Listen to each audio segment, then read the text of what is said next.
3, 2, 1. You ready? You're listening to the Real Pineapple Podcast Network.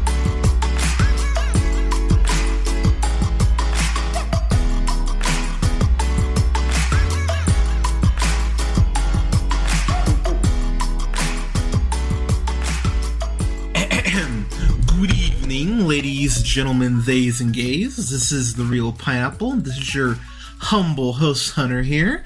Hope you're all having a great day, week, weekend, whenever you're checking this out. So, full disclosure, just real quick, the show is going to be not doing a whole lot of new releases as far as theatrically, probably for the next 2, 3, maybe even month at this point, because as I've mentioned, I'm here in Nevada, and right now the West Coast, unfortunately, is on fucking fire. And so the air quality right now, I believe I checked, it's like 200 right now. Like, it's unhealthy.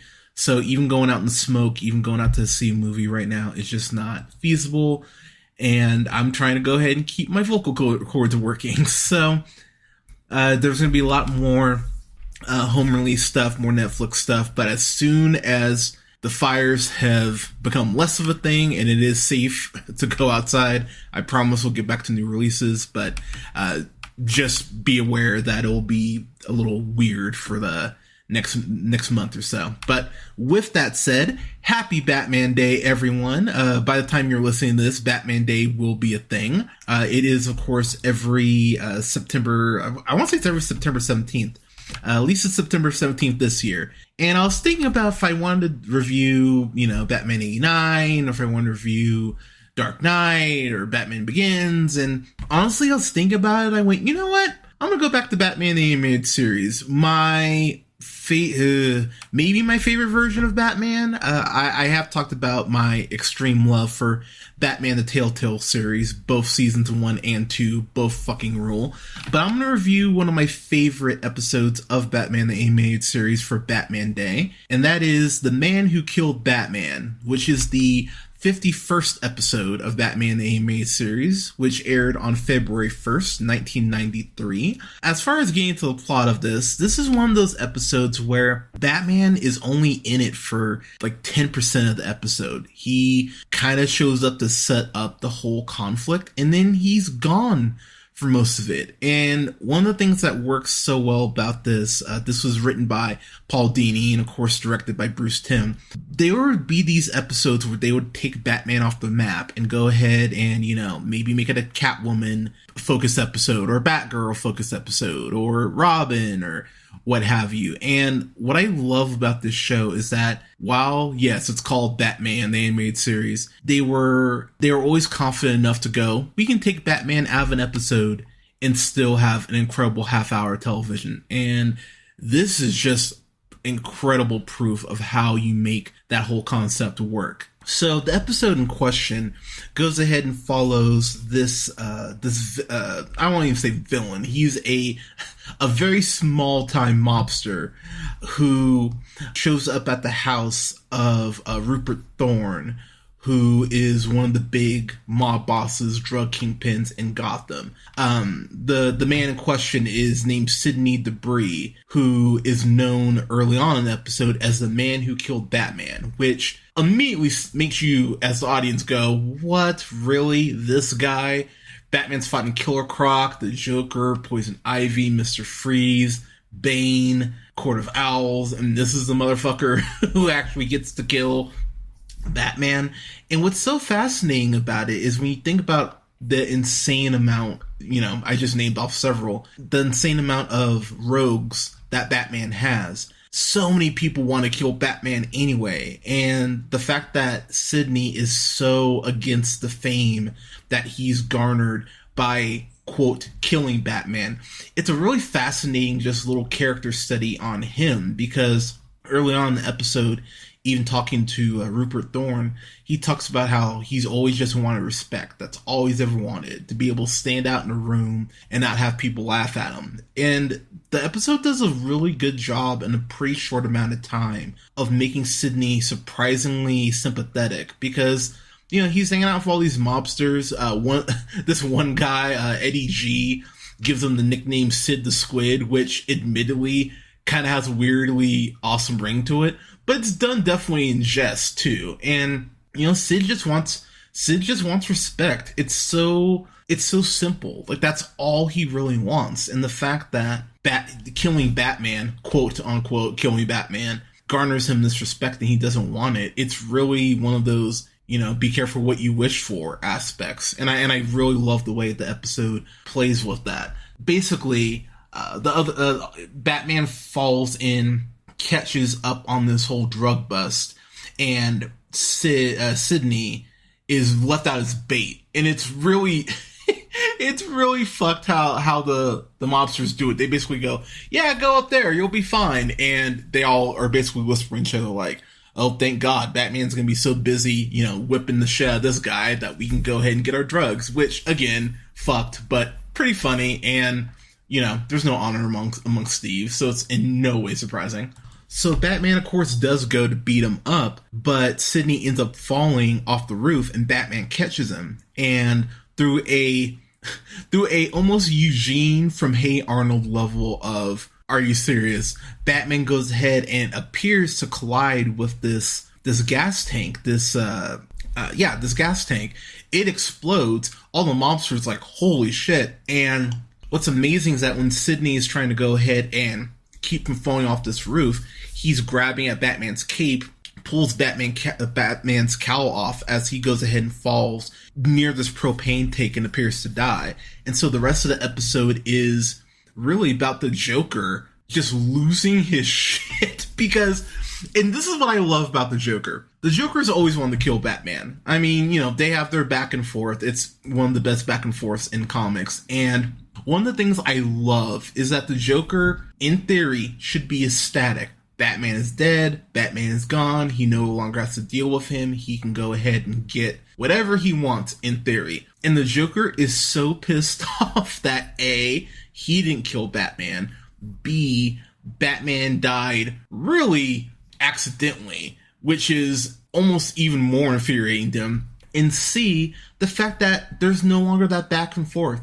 Whenever I talk to my fellow nerds and I talk about the insane relationship that Batman and the Joker have, you need no other proof than this, that the Joker is in love with Batman. Because the way that he actually cries when he believes Batman is dead, that's a level of emotion that we rarely get from the Joker. There's a point where he throws Harley Quinn in this episode, and that's something I actually have to give the 90s cartoon a lot of credit for. I know a lot of people might say that's gross, but honestly, the Joker is not supposed to be a good person, so why is anyone surprised that he's fucking abusive to Harley? It's amazing to me that there are still people who go, I want to love like the Joker and Harley, and I go, why? Why the fuck would you want that? That's a horrible thing. You should want something way better than Joker and Harley being together. I absolutely love the way that the Joker eventually ends up capturing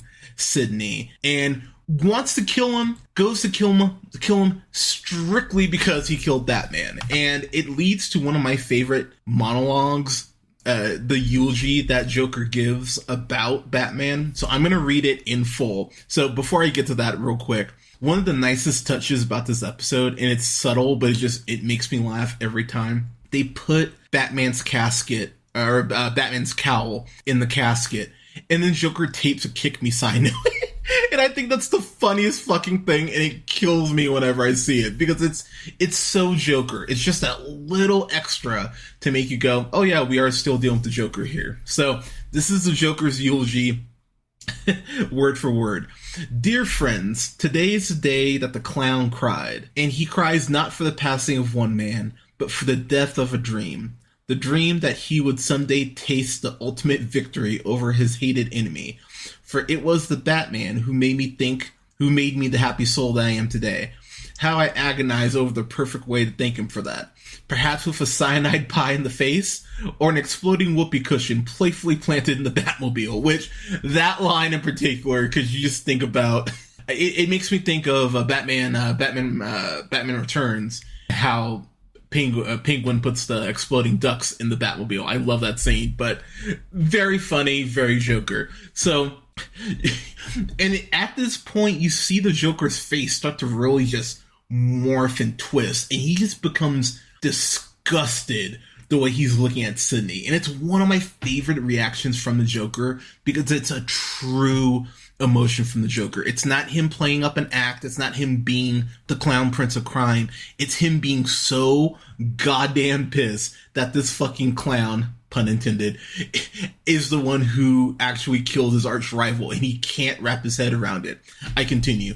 But those dreams were dashed by the Weasley...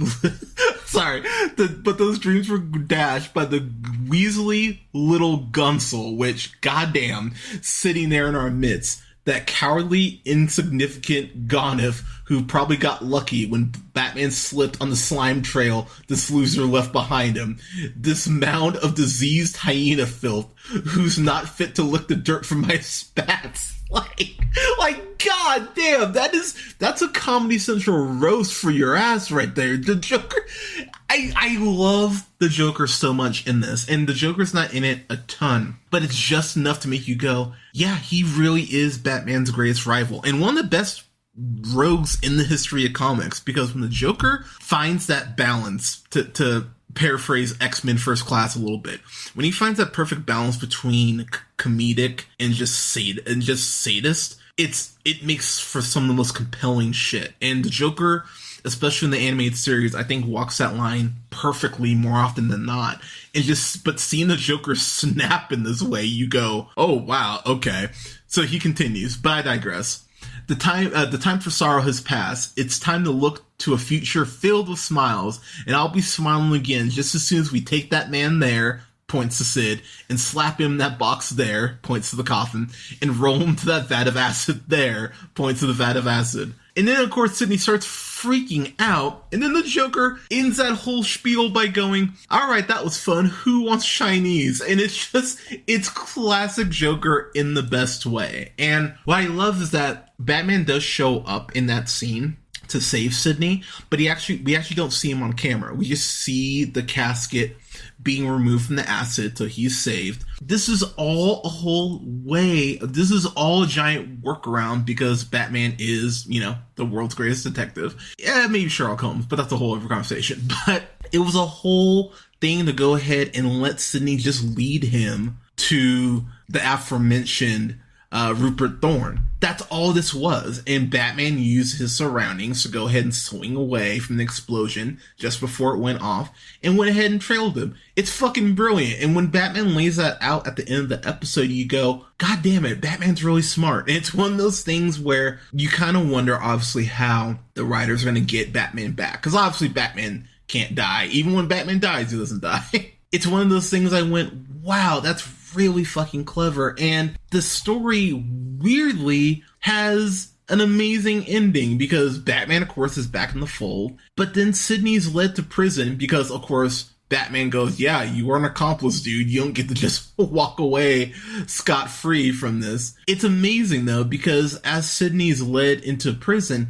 the inmates are legit cheering him, giving him standing ovation for being the guy who almost killed Batman, and for setting up Rupert Thorne, and for making a fool out of the Joker. So his cachet, his level, his status actually was elevated by Batman coming back. It's really a fascinating ending to an episode that I go, it's weird how so many people got what they wanted and how it actually elevates the show.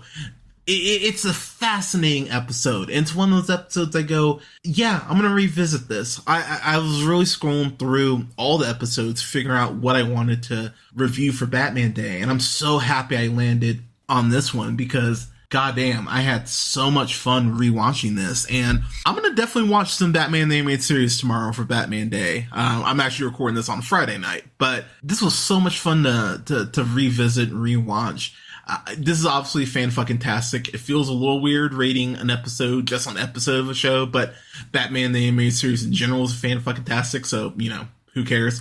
But it's an absolutely amazing episode. If you haven't watched it, the whole series is on HBO Max. It is well worth your time. Please, please, please, please, please watch Batman the Animated Series if you haven't. I still know people who have not watched Batman the Animated Series. And if you haven't, start it tomorrow. It's great shit. Everyone, I'm going to ask, what is your favorite episode of Batman the Animated Series? I've got a couple. I mean, I always go back to the Two-Face two-parter, Heart of Ice. I'm blanking on the episode name, but the Man-Bat episode, the introduction of Man-Bat. Give me Man-Bat in live action. I want that. I want Man-Bat in live action. The other one that I loved, it was really close between reviewing this or I've Got Batman in My Basement. That's an amazing episode. If you guys haven't seen that, you can feel free. You can actually start with that one. That's a great episode of Batman the Animated Series. But yeah, let us know what your favorite Batman the Animated Series episode is. I'd love to hear your comments, but you can follow yours truly on the Twitter at JHunterRealPineapple. Don't forget to like both our pages on Facebook at The Real Pineapple and Real Pineapple Games.